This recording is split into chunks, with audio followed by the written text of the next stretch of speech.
آپ جو دعا مانگتے ہیں پہلے عشرے کی دعا،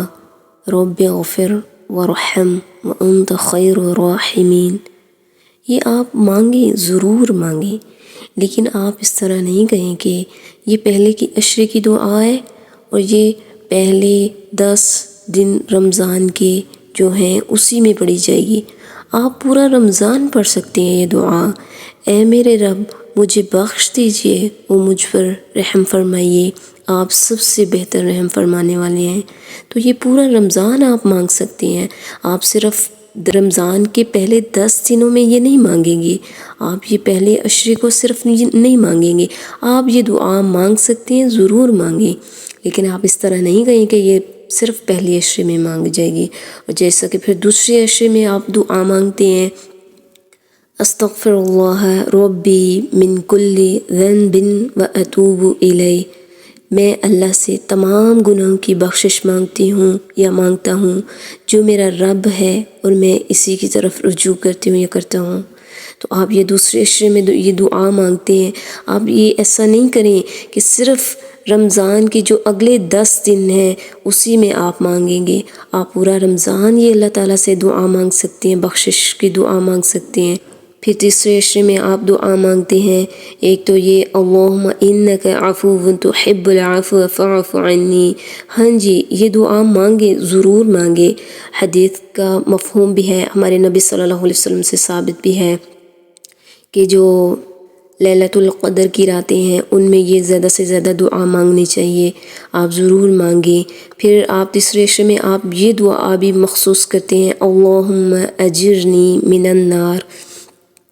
اب یہ دعا بھی صرف آخری 10 دنوں میں نہیں مانگے، آپ پورا رمضان مانگیں۔ تو یہ دعائیں صرف 10 دنوں میں مخصوص نہیں کر لیں، آپ مانگیں لیکن پورا رمضان مانگیں۔ رمضان کے 3 عشروں کے لیے کوئی مخصوص دعا نہیں ہے،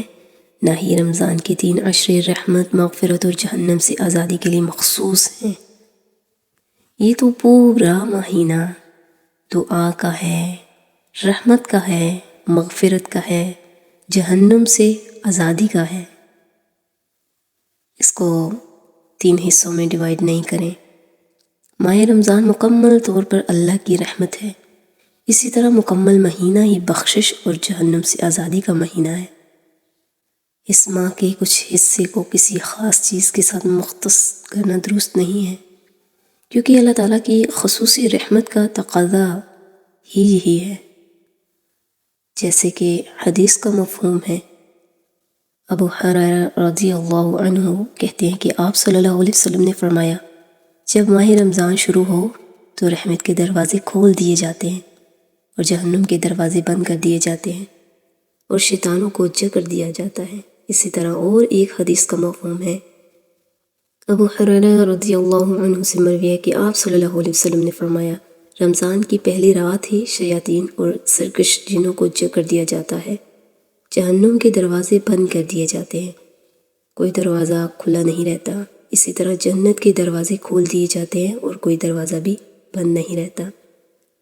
اور ایک آواز لگانے والا صدا لگاتا ہے، اے خیر کے متلاشی آگے بڑھ،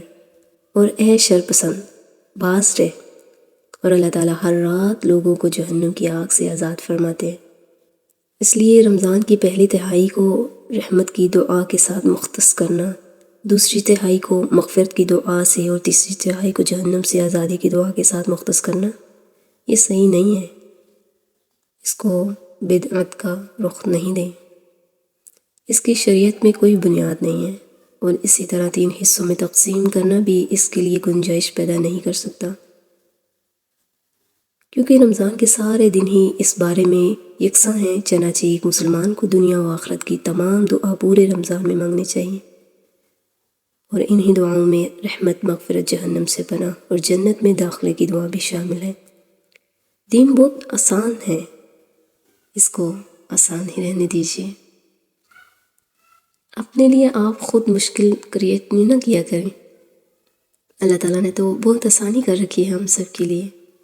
خود کے لیے اور دوسروں کے لیے آسانی پیدا کیجیے۔ جزاکم اللہ خیرا۔